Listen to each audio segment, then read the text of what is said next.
Yeah. That's it. Right, listeners. I think we're good to go now.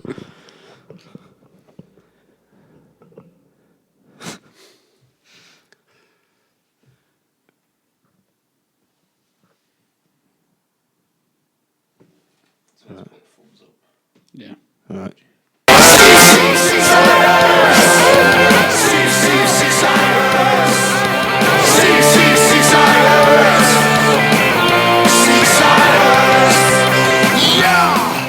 It's Friday, 10th of November 2017. In today's show, we discuss the court case, BST's meeting tomorrow, and the rest of the season, a Q&A, and there's another bit of small news that's happened today. Can't remember what it was. I'm John Aspinall, and this is the Seasiders podcast, episode 127, If Carlsberg Did Weeks.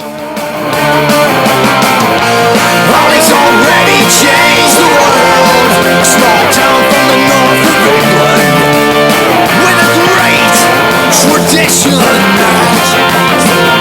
Change the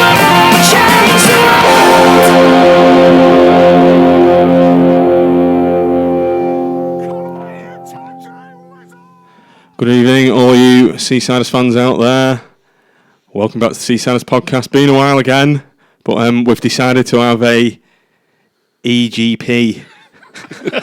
I'd like to wager what that stands for.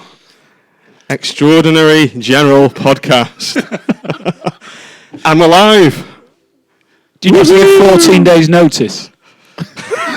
No, just half an hour. Anyway, before we get into I'll do a quick introductions. Tim's here. Good evening. Good He one. said good morning then. Nick's there. Shocked. Good evening. Sam, poke your head over the video just to... I think you're just about to see his hand. Yeah, we've got a live stream going on for the first time. We're going to trial that because we're going to be broadcasting the BST meeting tomorrow. But first things first, listeners. This is a first ever, isn't it? This is a first ever. We normally get water. Yeah, takes the club going up for sale for him to give us a beer. Exceptional times call for exceptional circumstances. There's one for you, Nick. Thank you. Try and get this by the mics. Well, there's a lot of clonking on the table. One for you, Tim. Danke. You should have said that one. Should have said that this one. This is the German one. Nice pint of Wainwright. You might like that, Nick. So we're going to have to share this with... Nick, you're going to have to share yours with Sam, I'm afraid. Not sure about Anyway, that. shall we all raise a glass to... Cheers. The brilliant news. To Valeri. Who knows how to say anything in Latvian? Pass. You should have told us about that beforehand. We might have been able to get the old Google Translator. Nick, that tastes as sweet as on... Oh, it's all spilling out. We went to the Thatched on, was it Tuesday? When was the news? Tuesday. And we had the sweetest tasting pint of our lives, but I think this is up there, probably better. On the news today, that Blackpool FC and its properties, I think it's lock, stock and fucking lot, is up for sale. Yeah, amazing news. Didn't think we could have topped what happened earlier in the week. I mean, when I first heard it, I got a couple of texts and I was like, fantastic. And then I did just start to wonder, right, is there an angle to it? Like there quite often is. Hopefully that won't be the case, but I suppose we'll find out over the coming weeks. I've put that as a point for discussion. Is it all a ruse? You with the situation we're dealing with, you have to be cynical, don't you? Yeah, so I think we'll only have half a beer each. Actually, I'll put the tops back on, save it, for next piece of big news. But yeah, so obviously there was a hell of a lot of. It's been a monumental week in the history of Blackpool FC this week. Two absolutely seismic events have happened. The first one was the court judgment on Monday in the Rolls building in London, and Tim, I believe you were there. I was. It's one of those. It's one of those days that will stick in your mind forever. Obviously, 22nd of May 2010 resonates with everybody, and it was one of those. It was almost like one of those perfect days. Beautiful sunshine, not a cloud in the sky in London. Very cold.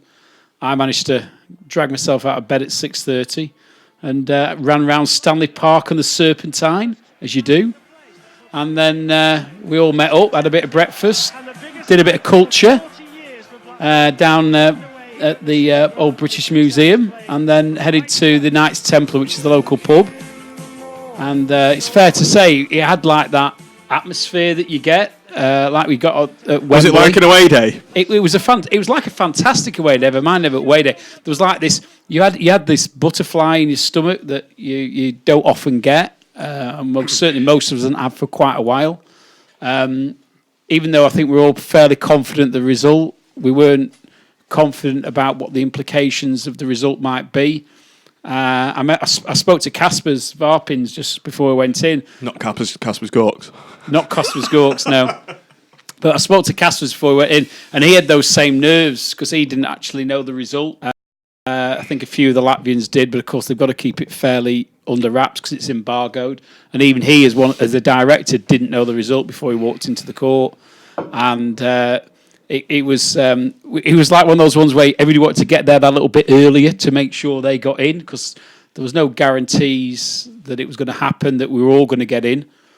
And we had there's a row of 40 seats along the back, which we sort of accommodated fairly quickly. But we ended up having to pull those forward so that basically a line of Blackpool fans could stand behind us. And it was the buzz beforehand and the silent buzz while it was going on was very, very difficult to describe. So was Valeri there? Oh, well, he was there, obviously. Yeah, Valeri. Did anyone get to speak to him beforehand? When he walked into the courtroom to a standing ovation from Blackpool fans. The court. Bear in mind, of course, the judge is like the last person to enter the court. So I was looking over towards the Oyston Steinfeld and to Eric Shannon, who were there representing the Oystons, and they were like tutting and shaking their heads at this show of emotion. But at the end of the day, that's what it means to everybody. And there's been all sorts of speculations to Valeri's intentions and Valeri's motives, but if he brings about regime change, whether he's ultimately involved or not, that's what's important. That's good enough for me. That's good enough for me as well. Yeah, exactly. So he comes into this rousing ovation, lots of shaking of hands and patting on backs. This was before the judge came in. This was before the judge came in. Is this sort of behaviour allowed in court, or? It's probably not what you would normally expect to see in court. Obviously the court's not technically in session. You're not allowed to take photographs in there. Strictly speaking, you're not allowed to text or whatever. You don't normally end up with 50-odd football fans in court, do you? Unless they're on a charge for something. It's not really... It was born at the last time, was it? It's not a normal thing, is it? For a court to deal with. It's not a normal thing, and people don't realise this. It's not a normal thing for the judge. It's not a normal thing for Valeri's representatives. It's not a normal thing for, obviously, the Oystons representatives. It is a rather unique scenario. Or for Clifford Chance, I would imagine. That's what I meant with Clifford Chance. Yeah. And when we were speaking to them both before, this going back to Manchester, when we spoke to them in Manchester, when we spoke to them in London, they were clearly, and Andrew Green, the QC, all of them were thriving off it. It's like if I compared Andrew Green's performance during June to like seeing a great actor on the stage, and he was playing to his audience. Right. The number of times he turned round and did the affected roll of his eyes as Owen enters into one of his monologues, when I suppose it's like playing as a footballer to an atmosphere. It's like. Normally, it's like quite an empty ground for them, isn't it? But it's like playing in front of a packed stadium for them. It's like a Wembley showdown for them. Did you see the Per Donkey comic illustrator? Did you see the framed photos that they've been sent to him of the SmackDown with the wrestling? It's hilarious. Well, obviously the Tangerine Knights presented that to Andrew Green at see the picture of them? They were buzzing, holding them.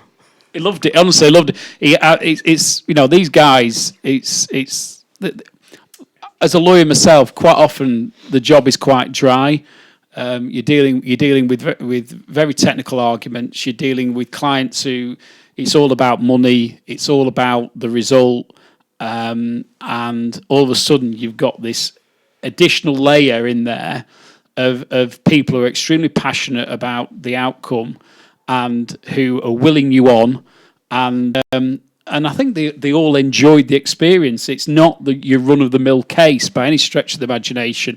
Forget for 1 minute about the football, but the personalities you're dealing with on the other side of the table created for a rather unique experience, and particularly Andrew Green's cross-examination of Owen Oyston. It was like watching. It was like watching pure theatre. Nick, can you come in on this? What's your thoughts on the day and what happened? I was at work, and I think we were talking about this in the Thatched, and I was saying it'd been so long not going to a game really, and as a football fan, normally you'd be looking at the back page of the local paper, following the results, all of that.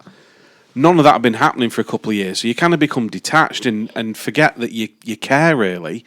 And then I'm sat on my phone every 2 minutes refreshing it, and it was like, I think I said to you, it was like the last couple of minutes at Wembley again against Cardiff, which I couldn't watch.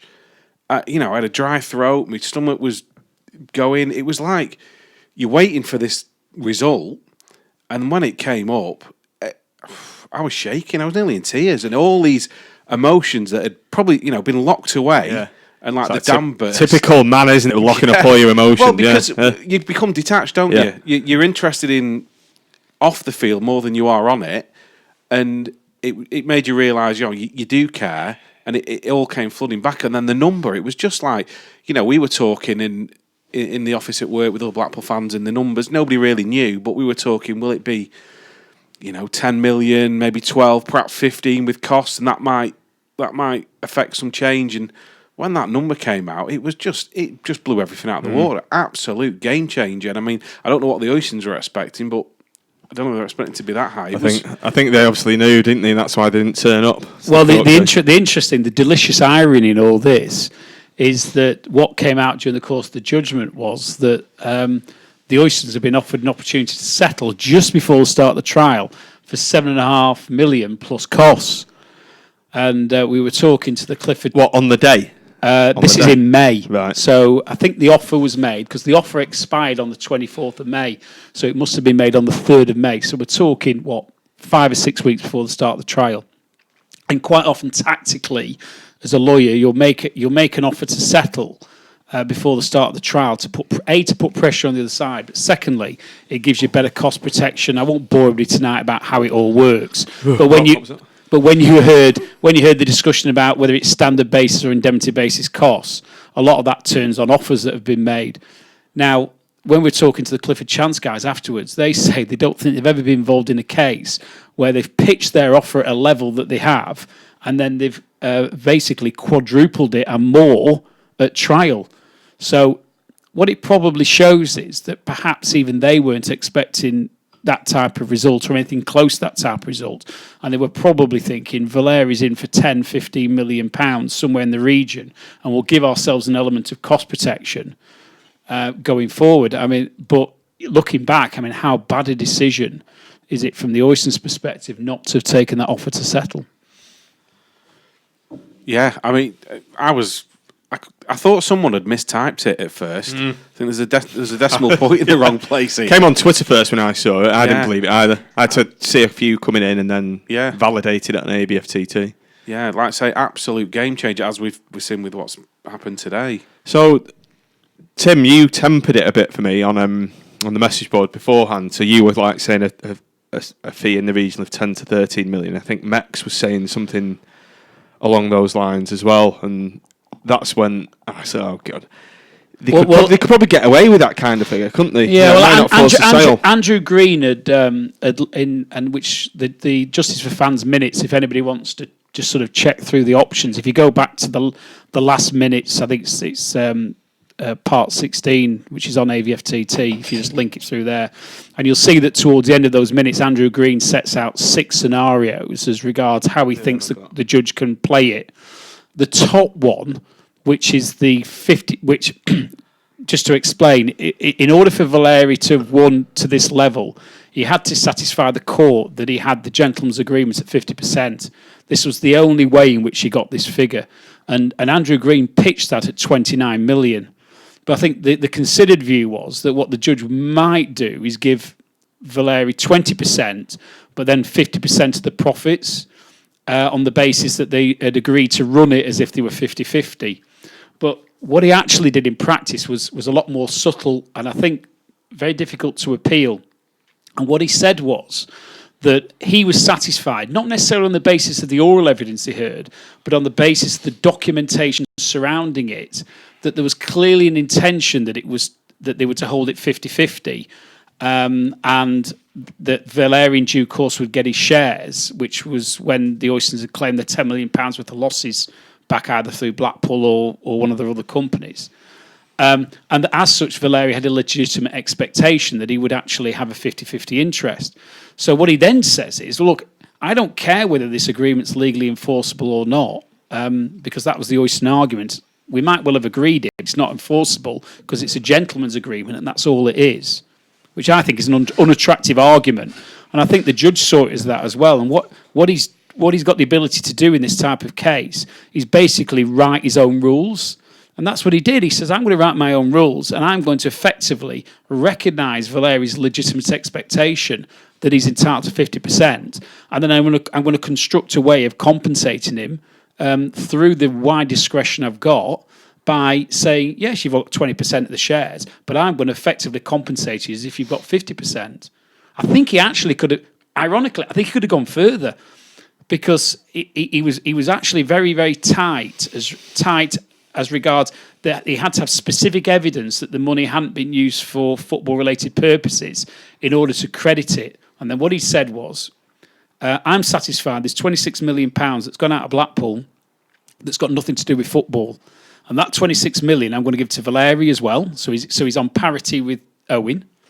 And then I'm going to give him his money back. He's not going to give him any more. He's going to give him his £4.5 million back that he originally invested. And that's how you get the 31.27 million. It's 26.77 million and then £4.5 million on top. But he didn't follow the experts. He didn't follow Andrew Green. He didn't follow what Steinfeld wanted. He basically made his own mind up. And the judgment itself is a remarkable document. If people out there haven't read it, it's so detailed. It's indexed, paginated, cross-referenced against evidence. You can see why it took as long as it did to reach. He's produced I was that just going to document. say that I read it this week, and I remember thinking, Have you read the whole thing? pretty much all of it. Yeah, It's not an easy thing. It takes you about. I reckon it takes you about 6-7 hours to read the whole thing. it's a good old read, but it's worth doing because it just paints such a picture, and you can see how he came to the decision he did, and how, like Tim says, why it took him so long. There was so much to take into account. Did the judge get a standing ovation, by the way? Because he should have done on that result. Judge Marcus Smith, that's his name. Yeah. I think there'll be a lot of children born this year called Marcus, boys anyway. You can have another, I'll call him Marcus. Don't tell Shelley. There's dogs as well. There's a lot of dogs who are called Ollie in there. Yours is called Ollie, isn't Mine's it? called Ollie. The next group will be called Marcus or Andrew or Greenie. Clifford. That's a good one for a dog. That's a good one for a dog, actually. But yeah, Nick, we went to the Thatch, didn't we? And I've not put that piece of audio out because it was crap. The audio didn't come out very well. But I was the same as you on the day. I was at work. Well, so at work from home. But I had Twitter on one screen, Facebook on the other, AVFTT on the other, and I was like just pacing up and down. I couldn't concentrate on anything. I was like running up and downstairs, make a cup of tea. It's like half an hour to go. Everyone was on refresh, wasn't he? And I was just saying to Nick, it was just like a pre-match nerves. It was just like being before a really big game. And when that result came through, it was a game changer. I think it's the best way to describe it. So, Sam, where were you when you heard the news? I think I was heading off out, but obviously, like you said, checking Twitter and making sure you're there from 2 p.m. I walked the dog just before to make sure I didn't miss it. And when you did see that figure on social media, whether it's on, like I said, Twitter or Facebook or A View from a Tower, it kind of, everything that you've come towards in that last few years, it was a big relief. I think obviously we know what happened, and you do take it, you kind of have a big like, oh, it's actually happened now, hasn't it? And again, a big judgment. Didn't expect the 31.2 million.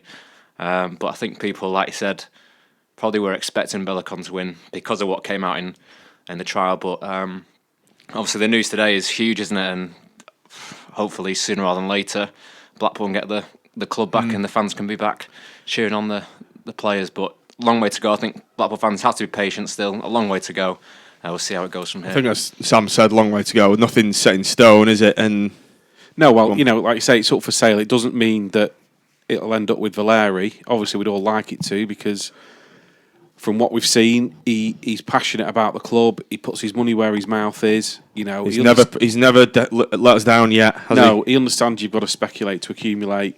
Because I was saying to Tim before we came on air, if it isn't them, there's no guarantee that it could be good owners again. I don't think it'll be anywhere near as bad as what we've just had. But you've seen other clubs; they've gone Sisu, Pompey as well. Charlton. Out the frying pan into the fire. Oh, better the devil, actually. Oh, come back. In fact, they're all right now, so steady on. I'm devastated by the news that the club's up for sale. But, it doesn't necessarily mean it's going to be Valeri, does it? That's the thing.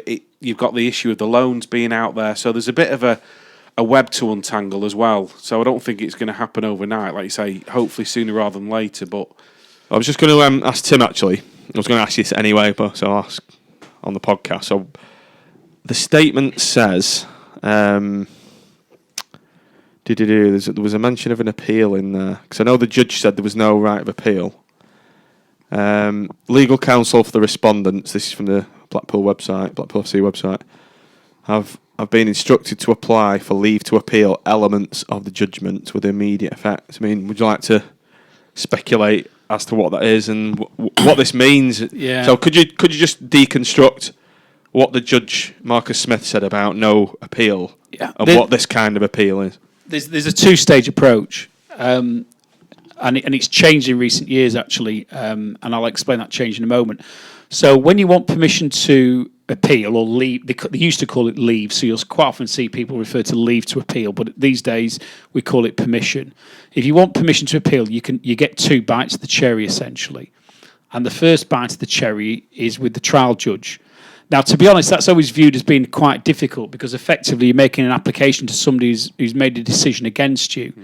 But where you get permission to appeal off the trial judge, it will generally be where there's an important point of law that needs clarification from the appeal courts. So they'll give you permission in those circumstances, but it's not unusual to get refused. And in fact, if you remember, the Oystons got refused in Manchester, and then got permission to appeal on two very discrete points, which is due to be heard in March next year. However, what you then have the ability to do is to apply direct to the Court of Appeal. Now, when you apply direct to the Court of Appeal, you have to lodge your application within 21 days, and it then goes before an appeal court judge, and you have to persuade them on paper. This is just the person who wants to appeal. The Clifford Chance won't have any input at this stage. You have to persuade the Court of Appeal judge that there's actually merit in it. And the whole idea of this is to stop people just appealing because they don't like the decision.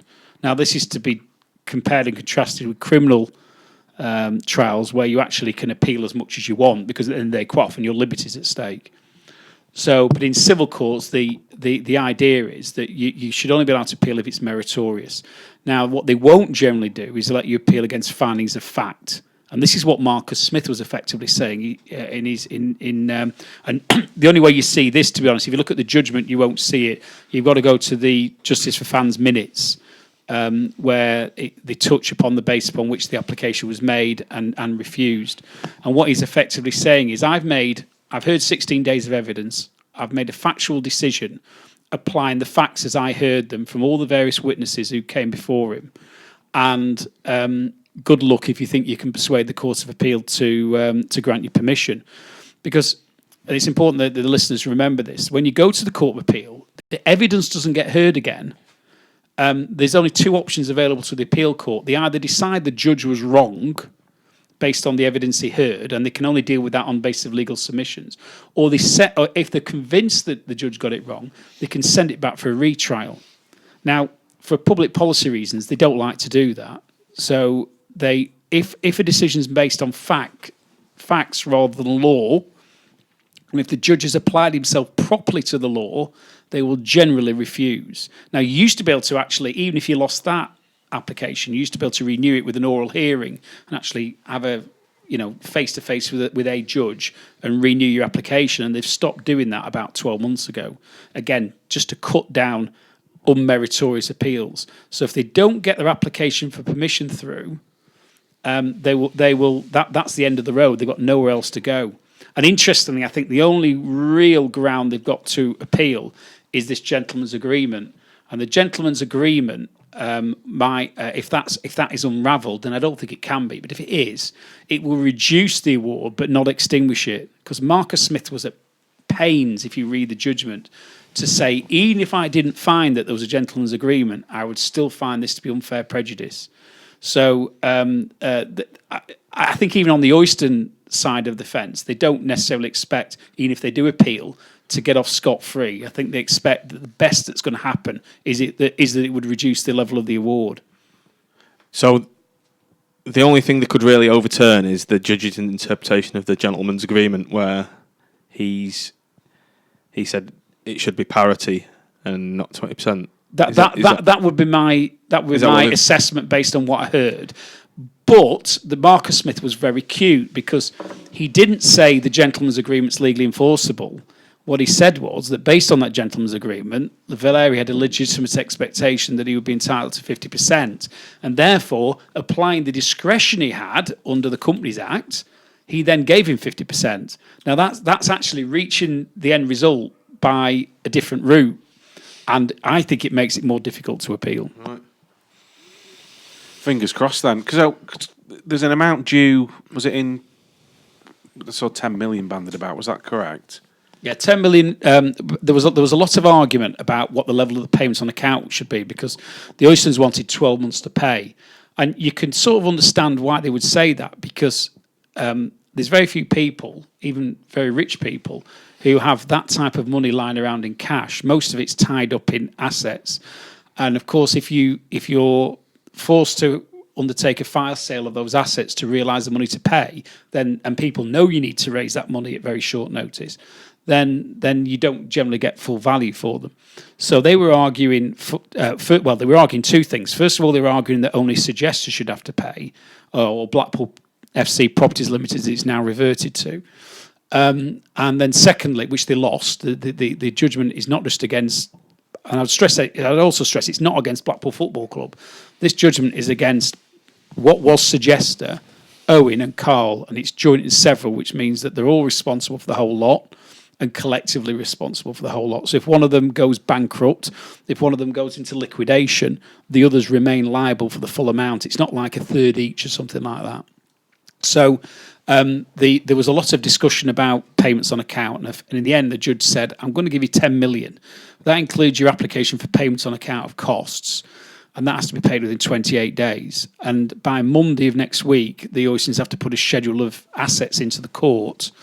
And court. How does the appeal affect things though? So if that gets lodged, does that then mean the 10 million isn't payable until there's the outcome of any appeal, or do they still have to pay that? Normally, an appeal doesn't act as a stay. In fact, they tried to do that with Manchester and lost, and they had to pay. I think they paid £1 million on account in Manchester, and also had to pay a portion of Clifford Chance's costs. So the 10 million has to be paid within 28 days. By Monday, they've got to lodge a list of assets, and then the judge is going to grant a freezing order against those assets.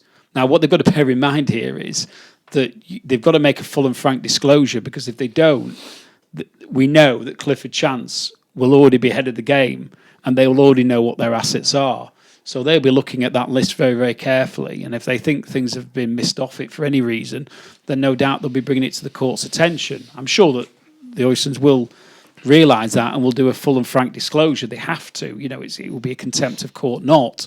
So when those lists comes through, the judge has basically said, I'll let you pay 10 million. I'll then list it for another hearing to decide how long you can pay over which you can pay the balance.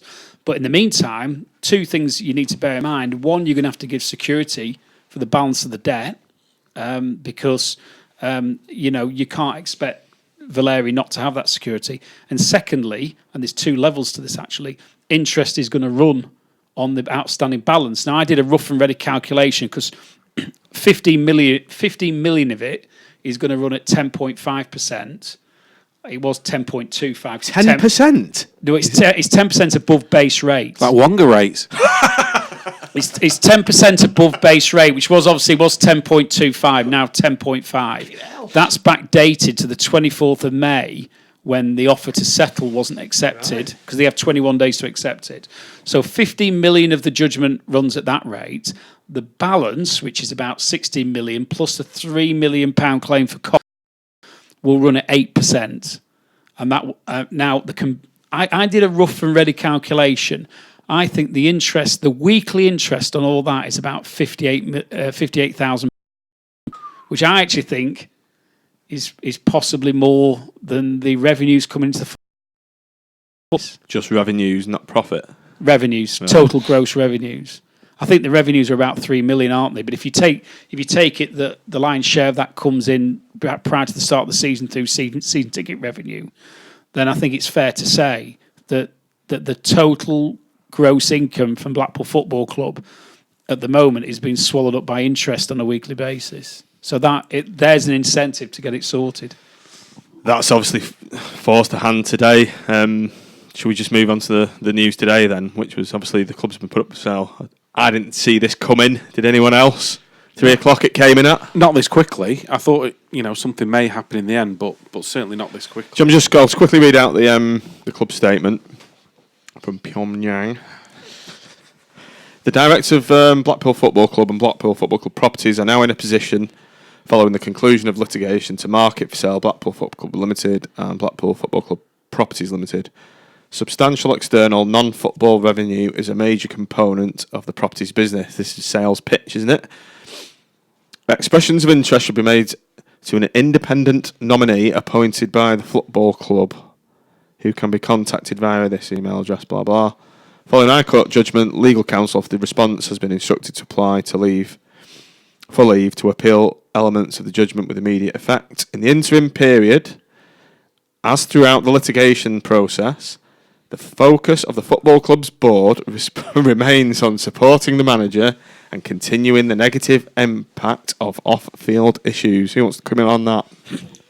Where'd you start? Without laughing. January transfer window is going to be interesting. I think before it came out that Blackpool, on the official website, that they signed a player, a striker, to end of the season. Was so it Dolly or something? Dolly signs or Dolly World? Dolly sings, as someone put on a thread. I think that was quite interesting, that seeing that, and then obviously the message going out about supporting the manager and the players is quite interesting. But I think, obviously, with the Oyster Mill in Preston going on auction, I think it was Wednesday, wasn't it? Not meeting the reserve price, very interesting. And maybe that has had an impact on them coming out with that decision today to put the club up for sale. There was also talk today, there was rumours floating around, which obviously hit the message boards, that Windike had gone up for sale for 45 million. I read that. No, someone said it had sold for 45 million. Well, somebody suggested to me that there may be a buyer at 45 million. Whether it's true or not, who knows? But it's so when it came out that the football club had gone on the market for sale, whilst I think there was that surprise and elation, set against the background of what Sam had mentioned, the Oyster Mill getting nowhere near its reserve price. Was it 4.5 million or? And then separately hearing this about Windike, and obviously knowing that there's 10 million to find within 28 days and the clock is ticking, knowing about all the interest that's accruing, it didn't surprise me, but I still sat there, and we've all been involved in the movement, the protest movement, for 4 years or more now. And, how many times we had it rammed down our throats that the Oysters will never sell. Well, he said it early this year, didn't he, around February? It was the Blackburn in January when he did an interview opposite South the North Pier, I remember it. And so we've had that rammed down our throats, not just from the Oysters, but also from a lot of people who don't believe in the protest movement, and I think we're wasting our time. The number of times people have said to me, you're banging your head against a brick wall. Well, the reality is, And we haven't been able to do it on our own. I saw you can draw a little bit of analogy with like the Second World War. We're the plucky plucky Brits who've stuck in there, but we've needed somebody else who's got the machinery. Sounds like Bellicon's like America, isn't it? Well, that's what I was going to say. It's almost like the Americans are coming and with infinite resources. And I always remember I posted something on Facebook the day that Valeri sent his letter of claim to the Oystons. I posted something like, and it was a little bit of an analogy with that, in that we're not alone anymore. We always felt like we're on our own, and we always felt like it was a very, very difficult task. But we'd keep bashing away because that's what you do. But the day that Valeri joined the fight was the day that I thought we had a realistic prospect of winning this. And I honestly, I won't profess to suggest that I thought that Valeri would end up with a 31.27 million judgment, but I did think that was that even going back then that was a game changer, and that's not being clever with hindsight. I just actually thought, look, we've actually got somebody with some muscle here who can actually leverage a situation where we might actually get regime change. And thankfully, hopefully, we seem to be moving towards that scenario. The interesting thing for me is what they're going to want for the club against their valuation against what somebody might be willing to pay, because they're not in a position really. They're not holding all the cards here, are they? It's a bit like you're going to the pawnbrokers. And your TV might be worth 500 quid. You ain't getting 500 quid for it off them, are you? So you're the person buying it. You're in the box seat, aren't you? Massively. Andy Pelly. Oh, sorry. What was that cough again? Do you remember 2 years ago? I think it was the first one, the AVFTT drink up in the Elk in Paulson. I got chatting to Max Seasiders. First time I ever met him. Didn't even know who he was.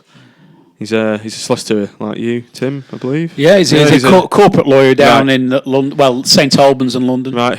I just got chatting to him, and he was saying to me, it was not long after it was announced when Bellicon was coming in, joining the fray, when the Americans were coming in to reinforce us, and he was like saying to me, John, trust me, in 2 years they will be gone, and he was ultra confident that Bellicon was going to get rid of them because of who Clifford Chance were. And he said, to use a footballing analogy, Clifford Chance, he says they're not even Man United, they're not Liverpool. He says they're the Barcelona of the lawyer world, whatever you want to call it. And he says they'll blow them out of the water unless the Oystons really get a similar firm. And he was like, I think he said a figure around 30 million. I'm sure I remember him saying that. But he was ultra confident. And after speaking to him, I came away a bit, chest out. And yeah, I mean, for me, it was always a case that the prejudice was there. And it was interesting, actually, in the judgment towards the end. There's actually, I think it appears in that 200 minutes. I read that yesterday. Well, I know because you text me about it, and there's a passage there where one of the Oystons' legal advisors, I suspect it's Dempsey, is basically warning them this is unfair prejudice, and as previously advised.